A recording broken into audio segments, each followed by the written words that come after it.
So there's so much talent that is not only going to be at the top of the boards, but down the boards.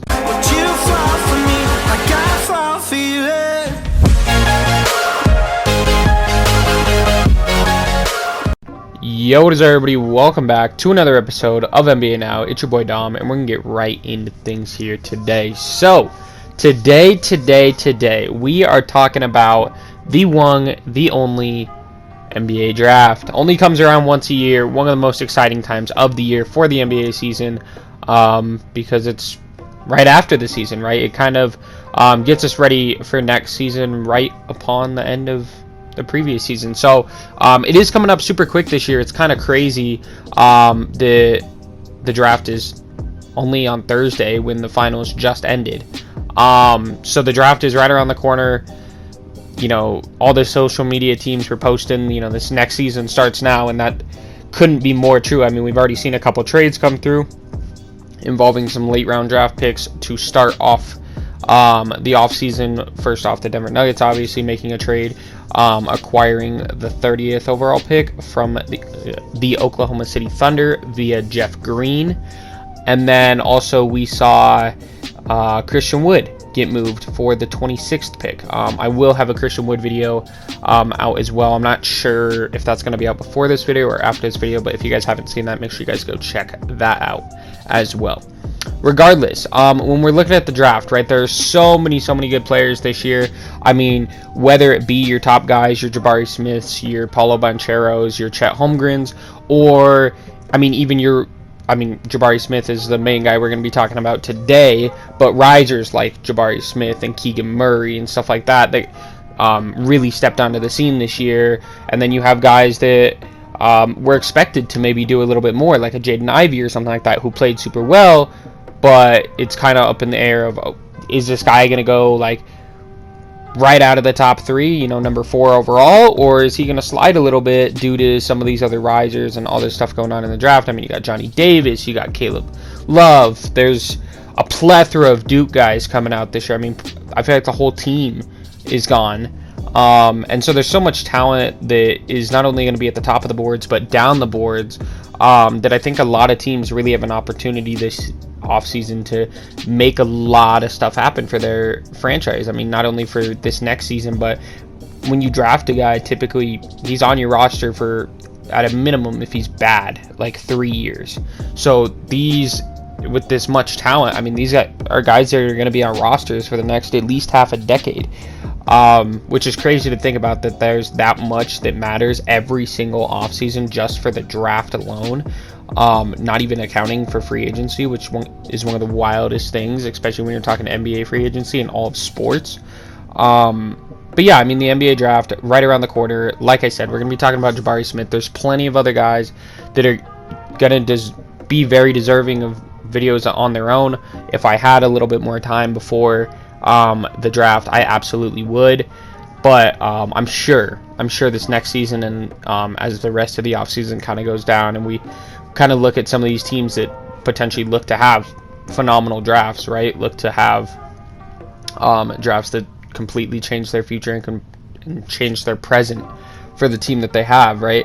We'll see some more of those guys' names pop up. But today, I think the spotlight is well deserved from Jabari Smith, the rumored number 1 pick. Now, when the lottery went through and everything like that, I would say about 70% of the people that follow any sort of college basketball or follow the draft or are kind of somewhat glued into that space, about 70% of the people kind of agreed. Paolo Banchero out of Duke, just a phenomenal threat he is offensively, at 6'10", 6'11", it's your power forward, small forward, can handle the ball, can shoot all over the place.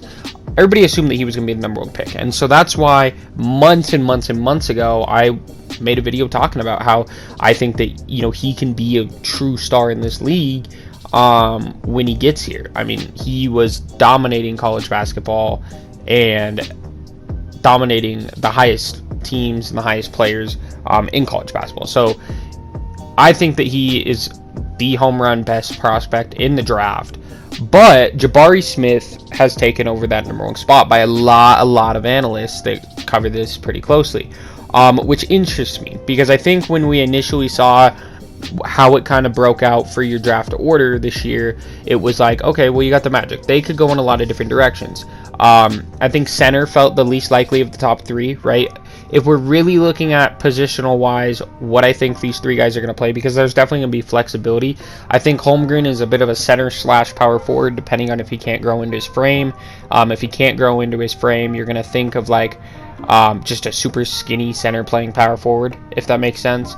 Almost kind of like a Mo Wagner, who's also on the Magic, where sometimes they're going to slot him at power forward just because he can shoot, he can do all these different things, but he's not good defensively because of his frame or whatnot, right? So there's a potential that he ends up having to play power forward, but I do see Holmgren as a center once he can truly grow into his body. I think Jabari Smith is going to be a power forward. I think he will grow into his body quicker. He's already more into his body, right? I think that's the big concern with Holmgren, right? I feel like nobody is mocking him, number one. In part also because you have Wendell Carter on the Orlando Magic, who has been stellar since getting there and was obviously a super, I want to say like the 7th overall pick for the Chicago Bulls only a few years ago. So a lot of potential there for him offensively and defensively, plus having Mo Bamba on the roster still as well that came in that same draft. It doesn't make a ton of sense to go and get another center, right? So that makes the least amount of sense, just because you have so much young depth right there. Now, at power forward, it's a little interesting, right? Chuma Okeke, power forward, small forward on the Orlando Magic, and then obviously Jonathan Isaac. Jonathan Isaac, a guy that I think can easily, if he can be healthy a full season, win a Defensive Player of the Year on the right team. He's a phenomenal defender. His offensive game has grown, not quite as much as was projected when he was initially drafted to the Magic, but he can't stay healthy at this point. So far that's a big thing for them, that like this guy, he's pretty good. They paid him, obviously. You don't pay a guy that kind of money if you don't think that he's going to be productive for you, and that wasn't even on the stat sheet. Like, he was just being productive overall as a basketball player when it came down to the core fundamentals, defense and everything like that, hustle, everything, right? And so it'll be interesting to see what happens with him, because I think that's why I was leaning towards Paolo being the pick, because Jabari Smith, he's got to fine-tune some stuff on his offensive side of the game, right? Obviously, he's 6'10", 220. I mean, the guy averaged, he averaged almost 20 points per game. He averaged like 17 points per game in college basketball. And there's not a million guys that do that.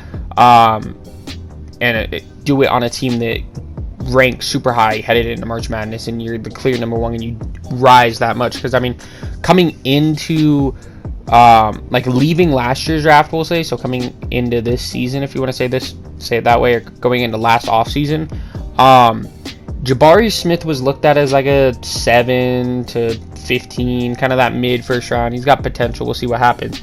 But he exploded and was just electric for Auburn and really put himself out on the map. So I think, yeah, he has, I mean, you're not getting top 3 if you don't have potential to be a superstar in this league.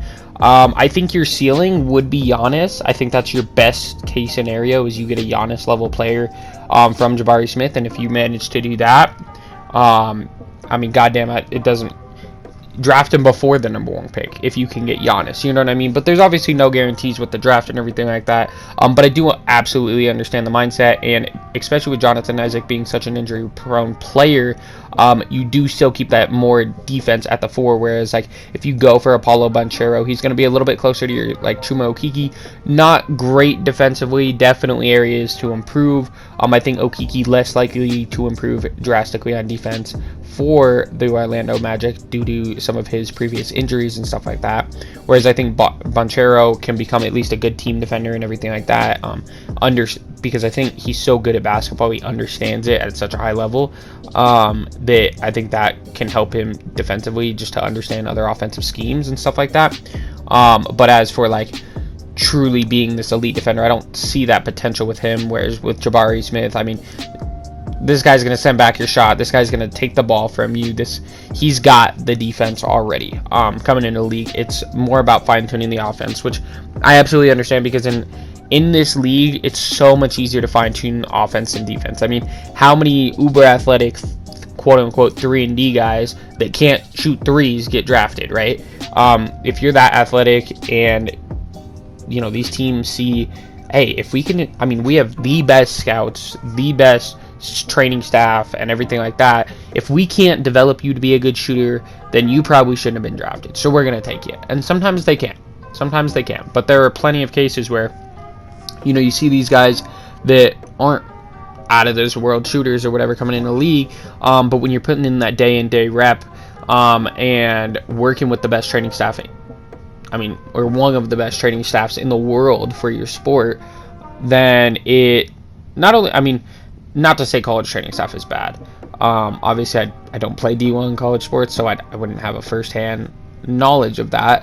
But I mean, they make enough money, it should be good, right?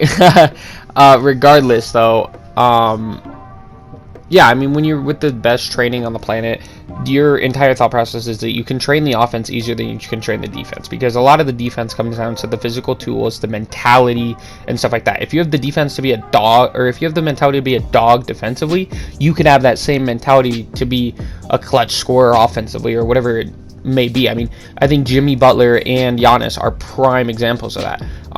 Guys that were picked for their defense. I mean, we saw Jimmy Butler make defensive teams long before becoming an all-star or anything like that, or even putting himself in MVP conversations. We saw Giannis rise onto the scene as a big-time defensive player, and then his offense continued to grow and grow and grow, adding his Euro step, just bulking up even more so that he could be more of a bully in the post and stuff like that. So we saw these games continue to grow in a trajectory that led those two players that are all-star and honestly, I mean, it's weird to say for Jimmy Butler, but MVP caliber players. Definitely Giannis.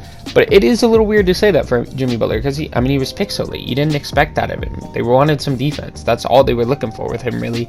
And he blossomed into a guy that gave you so much more. So when you're taking a guy that has that sort of thought process with him at number one, it is interesting. Like I said, I absolutely understand the direction that I think Orlando wants to go with that. And then, I mean, you've got Franz Wagner at the 3. You want a little bit, maybe more defense at the 4 because Wagner, again, might be more like a Banchero where he's a bit of a team defender than an individual defender. And so bringing in Jabari absolutely makes sense fit-wise, and I think he will be the number one pick when it gets to draft night. There's too many people that have kind of flipped to it. It's very similar to the Trayvon Walker situation for the NFL. If you guys follow that, how, kind of in the last week or two before their draft, the Trayvon Walker stuff jumped up kind of out of nowhere, and it just felt like no matter what, he was going first, even though there was a lot of pushback to it.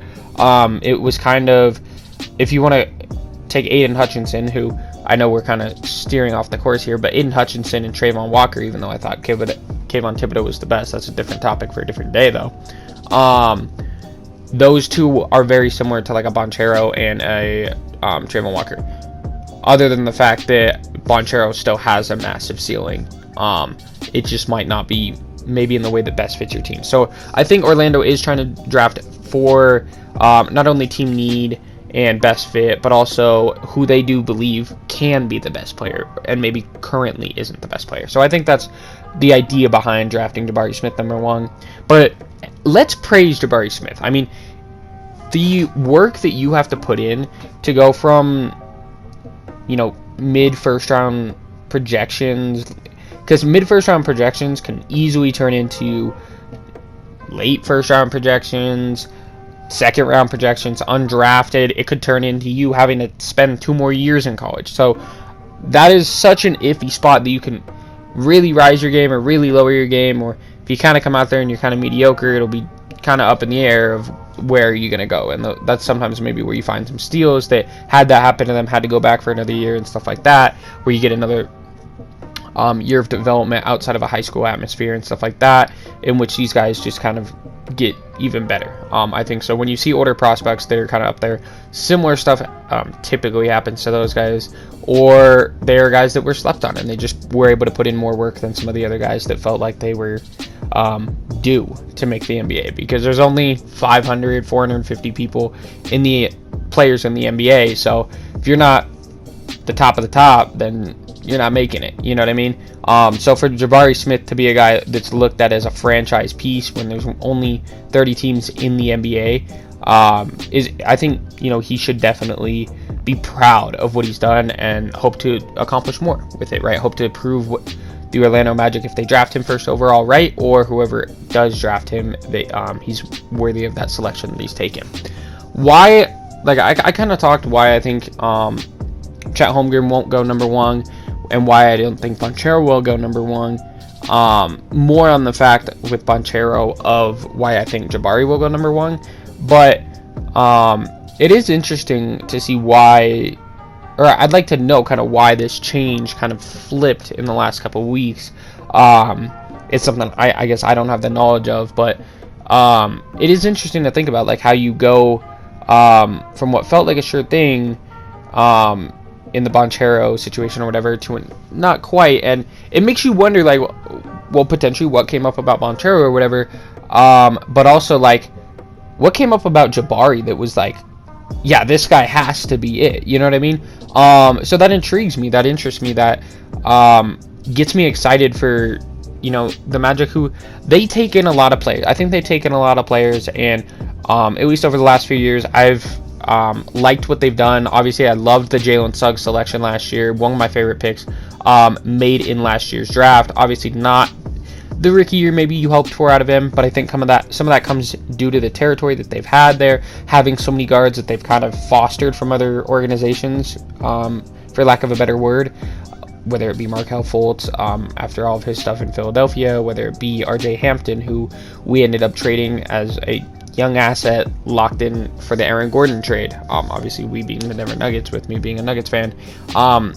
Or Cole Anthony, who you drafted yourself. And there's just a plethora of guys that it made it, I think, you had to expect some of those growing pains that he did go through in his first year. Plus guards, typically it takes them a little bit longer than a big man to adjust to the league. At the end of the day, you are trying to cross over guys that are the best defenders in the world versus maybe some kid that just got out of calculus or something like that. You know what I mean? So there's a little bit of difference when you're going from that college to the NBA, where this guy just trained 8 hours a day trying to guard Giannis. So if he has to try and guard you, he's happy. You know what I mean? And so I think some of that learning curve and balancing an offense, I think Darius Garland is a perfect example of how it takes guards a couple years to really kind of bloom. Steph Curry, the Finals MVP, right? We saw how much he was injured and how many years it kind of took for him to kind of really explode onto the scene as this guy that was a superstar or whatever. And so I think give Jalen Suggs a little bit of time. He's going to work super well with this team. I am interested to see if they're going to stick with a Cole Anthony, Jalen Suggs thing. That it seemed like the current direction that they're going. Size-wise, defensively-wise, I don't love that. And so that even furthers my understanding of why they would take Jabari Smith, if that is truly what you are going to want to do at the 1 and the 2. And then you're going to have Wagner at the 3. You are really going to need defensive help. And I don't care if Mo Bamba or Wendell Carter turn into Hall of Fame all-time defensive talent. You're going to need defensive help badly because your perimeter will get picked apart.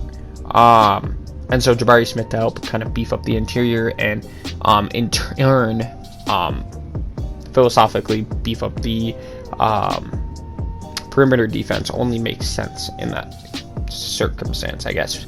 But yeah, I think Jabari Smith, he definitely is well deserving of being the first overall pick. I would probably, on a power rankings, put him at number 2. Like I said, I think Banchero is the far and away, in my opinion, best player in the class.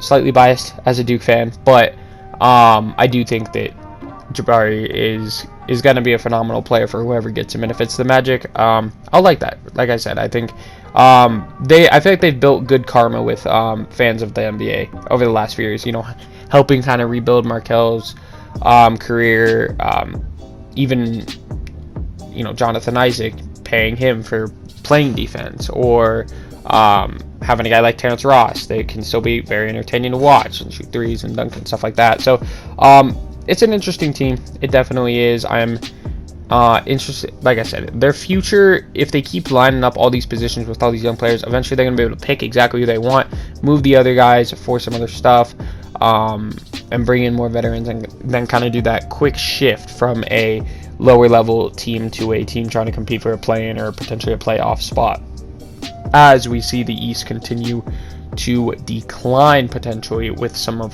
the better teams having older players like Harden on the Sixers or Kevin Durant and Kyrie on the Brooklyn Nets, etc. So super interesting to see. I think Jabari Smith will be the #1 overall pick, so make sure you guys let me know if I get this prediction wrong or right. I am recording this at 5 in the morning on June 17th, so we'll see if I get it right. A little bit far out of a prediction. Like I said, I did in my last video, like I said, I am bulk recording a couple of these to make sure I get some videos out for you guys. But yeah, super interested to see how Jabari comes in the league, and can't wait for draft night. Cannot wait for draft night. With that said, hopefully you guys enjoyed. Make sure you guys drop a like, subscribe for more. Let me know who you guys think is going #1 over there. No. Wow, I can't speak. Good thing we're ending the video. Let me know who you guys think is going #1 overall in the draft, and also, how good do you think Jabari is going to be? Do you think he's worthy of the #1 pick? Let me know down below in the comments. Thank you guys so much for watching. It's been your boy Dom, and I'll catch y'all next time. Peace.